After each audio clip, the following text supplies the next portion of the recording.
Hello കുട്ടികളെ, എല്ലാവർക്കും പ്രിയങ്ക ട്യൂട്ടോറിയൽസിലേക്ക് സ്വാഗതം.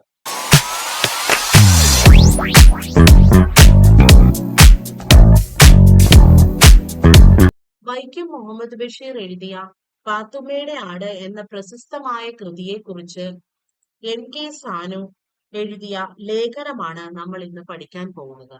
പാത്തുമ്മയുടെ ആട് ഒരു സത്യമായ കഥ. എന്താണ് ഈ പാഠം?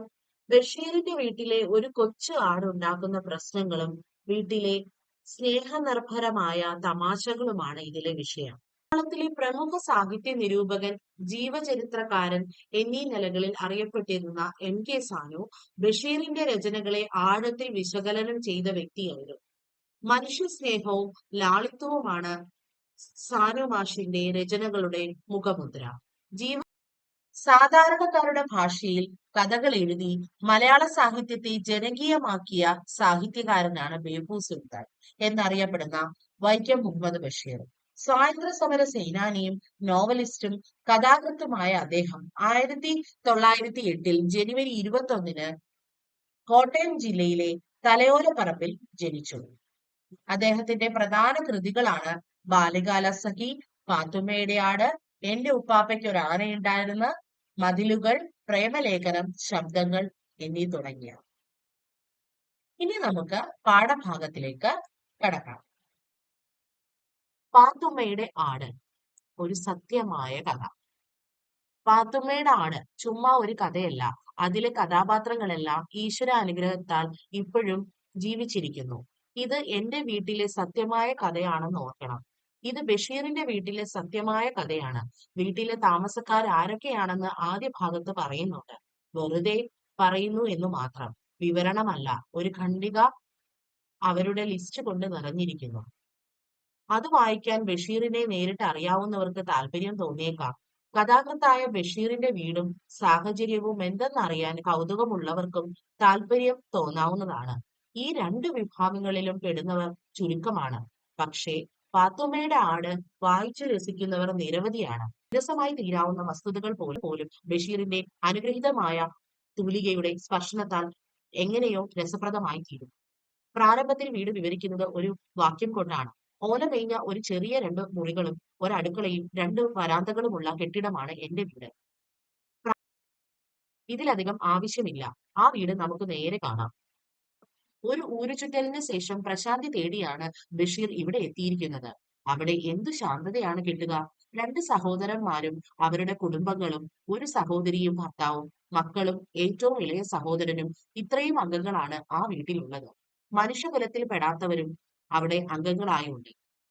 എവിടുന്നോ വന്നു കുടിയേറി ഉമ്മായുടെ അഭയാർത്ഥികളായി പാർക്കുന്ന കുറെ പൂച്ചകൾ, അവരെ പേടിപ്പിച്ച് മച്ചുംപുറത്ത് സദാ ഓടിക്കളിക്കുന്ന കാക്കത്തൊള്ളായിരം എലികൾ, പുരപ്പുറത്തിരുന്ന് കരഞ്ഞ് ബഹളം കൂട്ടുന്ന കുറേയേറെ കാക്കകൾ, ഇതെല്ലാറ്റിനും പുറമെ എന്റെ ഉമ്മായുടെ സ്വന്തം വകയും വീട് ഭരിക്കുന്നവരുമായ 10-100 കോഴികൾ, അവരുടെ എണ്ണമില്ലാത്ത കുഞ്ഞുങ്ങൾ, ഇവരെ റാച്ചിക്കൊണ്ടുപോയി തിന്നു ജീവിക്കുന്ന എറിയനും പരുന്തും വൃക്ഷങ്ങളിൽ. ചന്ത കൂടിയ ബഹളമാണ് അവിടെ എപ്പോഴും. ഒരു ബഹളത്തിന്റെ മധ്യത്തിൽ അതാ വരുന്നു ചുറുചുറുക്കുള്ള ഒരാട്. തവിട്ട് നിറമുള്ള ഒരു പെണ്ണാണ്. ആരെയും കൂസാതെ വീടിനുള്ളിൽ കടന്ന് അത് സർവ്വവിധമായ സ്വാതന്ത്ര്യവും കാണിക്കുന്നു. ആരും അതിനെ നിയന്ത്രിക്കുന്നില്ല. ആരും അതിന് അവകാശമില്ല. കാരണം അത് പാത്തുമ്മായുടെ ആടാണ്. ബഷീറിന്റെ സഹോദരിയായ പാത്തുമ്മായുടെ ആട്. കുഞ്ഞുങ്ങളുടെ കരച്ചിൽ, പെണ്ണുങ്ങളുടെ വഴക്ക്, വർത്തമാനം ഇവ എപ്പോഴും അന്തരീക്ഷത്തിൽ നിറഞ്ഞു നിൽക്കുന്നു. ബഹളങ്ങളുടെയും മേളങ്ങളുടെയും മധ്യത്തിലാണ് ബഷീർ വന്നിരിക്കുന്നത്, പ്രശാന്തത തേടി. ഇനിയും പലതുമുണ്ട് അനുഭവങ്ങൾ. സഹോദരിമാർ രഹസ്യമായി ബഷീറിനെ സമീപിക്കുന്നു. വല്യ ഇക്കാക്ക ഒരാൾക്ക് കമ്മൽ പണിയിച്ചു കൊടുക്കണം, മറ്റൊരാൾക്ക് വല്യ ഇക്കാക്ക പാത്രങ്ങൾ വാങ്ങിച്ചു കൊടുത്താൽ മതി. ഉമ്മാക്കും ഇടയ്ക്കിടെ പറയാനുണ്ട് രൂപ വേണമെന്നാണ്. നീ എനിക്ക് കുറച്ച് രൂപ താ അബൂബക്കർ. അബു ഒരു ചെറിയ കാര്യമേ പറയുന്നുള്ളൂ. വല്ലിക്കാക്ക, നമുക്ക് ഈ മുറ്റം കെട്ടിയിക്കണം, പെരയുടെ കൂട് മാറ്റി ഓടിടണം. ആവശ്യങ്ങൾ ഇങ്ങനെ അനേകമുണ്ട് ഉമ്മ. ഉമ്മ ആവശ്യങ്ങൾ ഇങ്ങനെ അനേകമുണ്ട് ഉമ്മ. സഹോദരന്മാർ, സഹോദരികൾ, അവരുടെ മക്കൾ, ഇവരെല്ലാരും ഇടയ്ക്കിടെ ബഷീറിനെ സമീപിക്കുകയും ഓരോ തരം ആവശ്യങ്ങൾ ഉന്നയിക്കുകയും ചെയ്യുന്നു. അവ സാധിക്കാൻ പ്രയാസമില്ല. പക്ഷെ പണം വേണം, ധാരാളം പണം വേണം. അതെവിടുന്ന് കിട്ടും? വലിയ ധനികനായി ബഷീർ വന്നിരിക്കുന്നു എന്നാണ് അവരുടെ വിചാരം. ഇത്തരം രംഗങ്ങൾക്കും ചിത്രങ്ങൾക്കും ഇടയിലാണ് ബഷീർ എന്ന എഴുത്തുകാരന്റെ രൂപം ഉയർന്നു തെളിഞ്ഞ് പരിലസിക്കുന്നത്. കുഞ്ഞുങ്ങളുടെ വഴക്കുകളിലും മുതിർന്നവരുടെ അഭ്യർത്ഥനകളിലും ആടിന്റെ വികൃതികളിലും പക്ഷികളുടെ ചലനങ്ങളിലും ചാമ്പയുടെ ചന്തത്തിലും മറ്റും വിനോദിച്ചുകൊണ്ട് ബഷീർ നേരിയൊരു മന്ദഹാസത്തോടു കൂടി ഒരു യോഗിയെ പോലെ വിലസുന്നത് നാം കാണുന്നു. ജീവജാലങ്ങളുടെ നാനാവിധമായ ചേഷ്ടകളും ഭാവവിശേഷങ്ങളും ലീല ലീലയായി ദർശിക്കുന്ന സൃഷ്ടാവിനെ ബഷീർ ഇവിടെ അനുസ്മരിപ്പിക്കുന്നു. ചാമ്പയ്ക്ക പറിച്ചെടുക്കാൻ വരുന്ന പെൺകുട്ടികളെ ചിത്രീകരിക്കുന്നിടത്ത് ബഷീർ തന്നെ പരിഹസിക്കുകയും ചെയ്യുന്നു.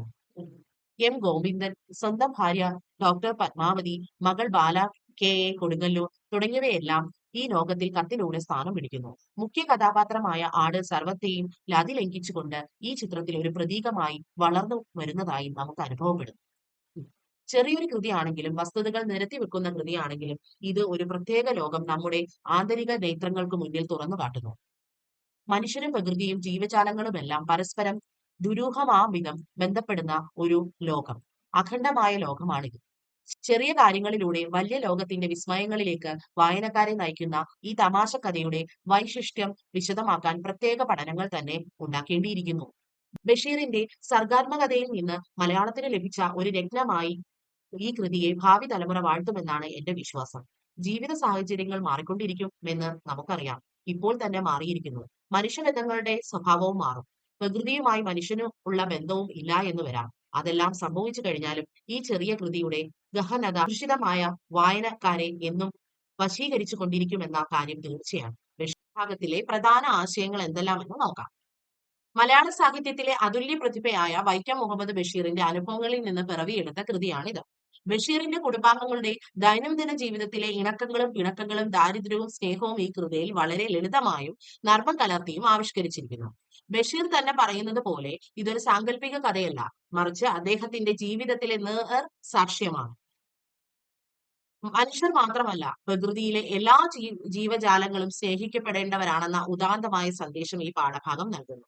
നമ്മളോട് പറയുന്ന പ്രധാനപ്പെട്ട ആശയങ്ങൾ ആ പാഠഭാഗം വായിക്കുമ്പോൾ നമുക്ക് മനസ്സിലാക്കാൻ സാധിക്കും. അതെന്തൊക്കെയാണ്? സഹജീവി സ്നേഹം, ഇല്ലെ? സഹജീവികളോടുള്ള സ്നേഹം നമുക്ക് ആ പാഠഭാഗം വായിക്കുമ്പോൾ മനസ്സിലാക്കാൻ സാധിക്കും. നോക്കൂ കുട്ടികളെ, മനുഷ്യരെ പോലെ തന്നെ പ്രകൃതിയെയും എല്ലാ ജീവജാലങ്ങളും ഭൂമിയിൽ ജീവിക്കാൻ അവകാശമുണ്ട്. ഇനി ഇതിലെ പ്രധാനപ്പെട്ട ആശയങ്ങൾ എന്തൊക്കെയാണെന്ന് നോക്കിയേ. സഹജീവി സ്നേഹം, മനുഷ്യരെ പോലെ തന്നെ പ്രകൃതിയെയും എല്ലാ ജീവജാലങ്ങൾക്കും ഭൂമിയിൽ ജീവിക്കാൻ അവകാശമുണ്ട്. മാനവികത, ജാതി മത വർഗ വ്യത്യാസമില്ലാതെ എല്ലാവരെയും ഒരുപോലെ കാണുക. കുടുംബ ബന്ധങ്ങളുടെ ആഴം, ഒരു കുടുംബത്തിലെ ചെറിയ വഴക്കുകൾക്ക് പിന്നിലും വലിയ കരുതലും സ്നേഹവും ഒളിഞ്ഞിരിപ്പുണ്ട്.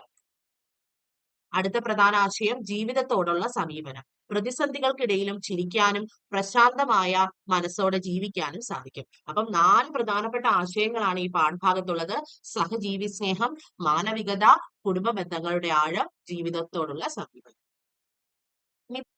ഈ കഥയിലെ പ്രധാന കഥാപാത്രങ്ങൾ ആരൊക്കെയാണെന്ന് നോക്കാം.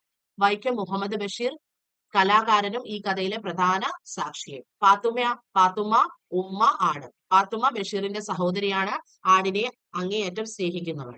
ഉമ്മ കുടുംബത്തിന്റെയും ഐക്യത്തിനും സ്നേഹത്തിനും വേണ്ടി നിലകൊള്ളുന്ന സ്നേഹനിധിയായ സഹോദരങ്ങൾ അബ്ദുൾ ഖാദർ, അബൂബക്കർ തുടങ്ങിയവർ. അപ്പൊ ഇത്രയുമാണ് ഇതിലെ പ്രധാന ആശയങ്ങളും പ്രധാന കഥാപാത്രങ്ങളും. ഈ വീഡിയോ ഉപകാരപ്രദമായി തോന്നുന്നെങ്കിൽ തീർച്ചയായും ലൈക്ക് ചെയ്യാനും നിങ്ങളുടെ കൂട്ടുകാർക്ക് ഷെയർ ചെയ്യാനും മറക്കരുത്.